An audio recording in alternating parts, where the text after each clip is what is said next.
to take a look at how to properly do a chaturanga.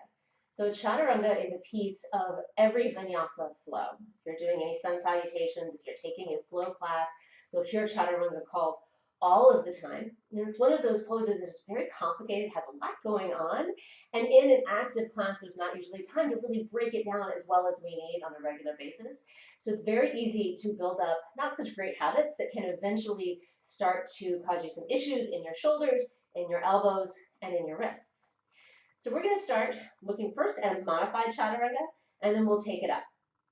Please know, anytime that you're feeling at all tired, you've been doing a whole lot, if you've been doing upper body workouts, it's a long class, anytime you feel your form start to break down, if you're doing a full version of the chaturanga where your legs are extended and you start to feel like things are starting to break down a little bit, drop it down.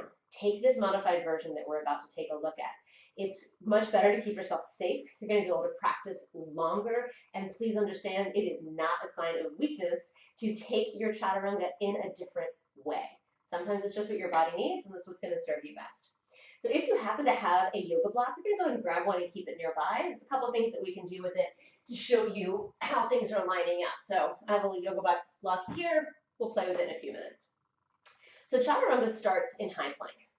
So for high plank, we always want to start with shoulders right over the wrists at the top of the high plank, fingers spread out wide. So in yoga, we talk about the fact that our palms, our hands, become our feet in a lot of postures.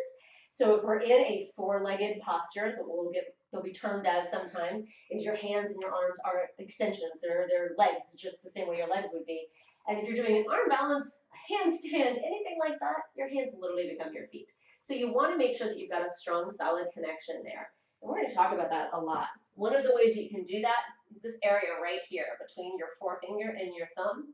Always focus on keeping that connected to the mat. It's the part that's the most likely to come up and start to cup up off the mat as we get tired. We start to do this weird little almost C-shaped thing going on. Spread the fingers out wide, press it down right there in that L shape. So we're taking that first. So we're starting in a nice, strong high plank. Legs are not just drooping towards the mat. They're active and engaged. Glutes are engaged. Core is lifted. Gaze is forward. So for our first variation, we're actually going to lower the knees to the mat. But don't think old school, they used to call them girl push-ups. I hate that phrase. And that's just with your knees resting. Nothing's going on. The rest of my body has just given up and checked out of what's happening. So instead, from that high plank, think about drawing your knees forward using your lower core. So that low core is engaging and hugging your knees in until they just barely touch the mat. So now my legs are still working, my core is still working, everything is still engaged. From here, you're going to shift forward ever so slightly. So now instead of my shoulders being right over my wrists, my shoulders are ahead of my wrists. They're forward of my wrists. Elbows are going to go straight back, and you're only going about halfway down.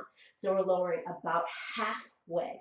That's where we're stopping. That's where people get confused. They tend to think it goes a lot lower than it does.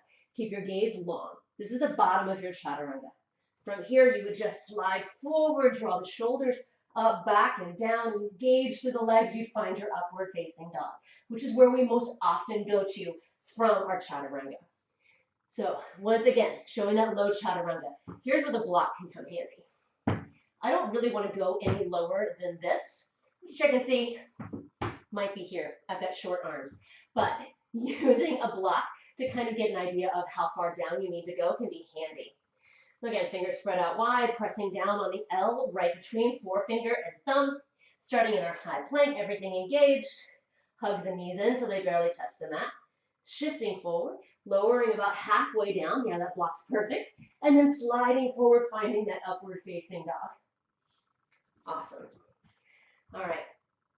Next variation of our chaturanga is going to be done with the knees lifted. So again, fingers spread out wide, pressing down on that L between forefinger and thumb.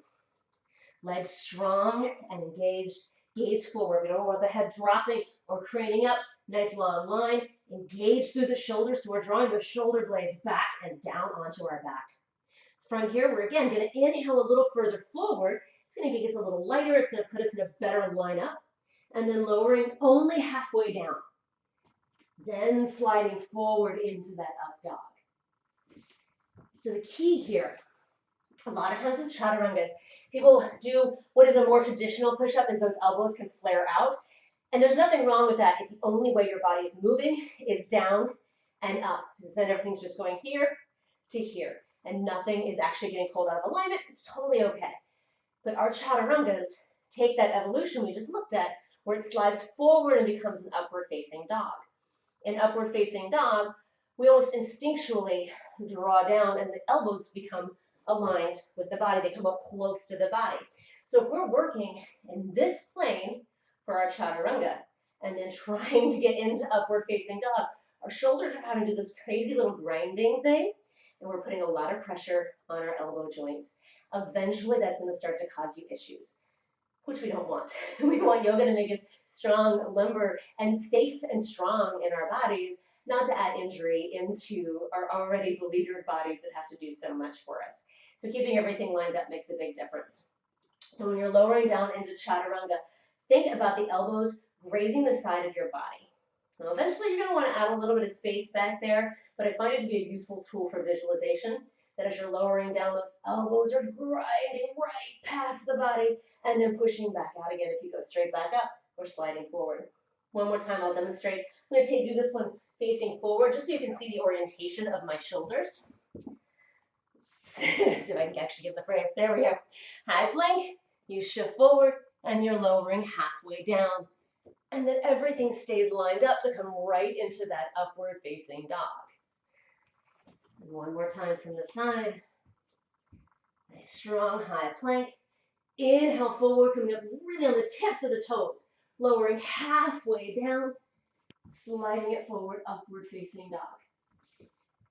So like I said before, anytime you feel yourself starting to drop, that hips starting to lower towards the mat and feel heavy, the shoulders starting to feel overly tired, anything like that, drop to the knees. Give yourself that support so you keep everything safe and strong. One last thing I'm going to introduce. This is a fantastic way to get stronger in your chaturangas. So if you're finding that you've got the alignment to do that chaturanga with the knees lifted, lowering halfway down, but about halfway through class you start to get really tired and you need to back off, and you're looking for a way to strengthen, or just if you want to add a little bit more power into what you're doing and build up more strength for things like arm balances and other crazy fun things, or just wanting to get more upper body strength, we're going to take our chaturanga from the ground up. So we're going to stop at the same point, but we're going to take it from the ground. For most people, when they start learning this, they don't go anywhere. You press into the mat and nothing happens. You don't find any lift. You just feel like you're lying there pressing onto the mat. No, that's normal. It's absolutely okay. And with time, you'll start to see some shift. So what this is going to look like is you're going to come flat onto the mat. You're going to curl your toes under just like you would for a high plank. And you're going to plant your hands just a little bit back from your shoulders, so about where they would be at the top of your chaturanga. You're going to hug your elbows into your sides. So they want to flare out. We want to hug them in. They look almost like grasshopper legs in the descriptions I've heard. Spread the fingers out wide. Really press down into the mat. Engage through your legs. Engage through your core. And you're only going to push up a couple of inches. So we're going to push up and hold. And you're just going to stay there as long as you can stay until you have to release and come back down again. Now, like I said, what this might look like initially is this. I'm pushing with everything I'm worth and nothing's happening. That's very common. Happens all the time when you're first learning this. But eventually you do that, you push, push, push, push, push, and you hug in through that core and you start to hover, and then eventually you can take it up and hover, and then finally all the way back up.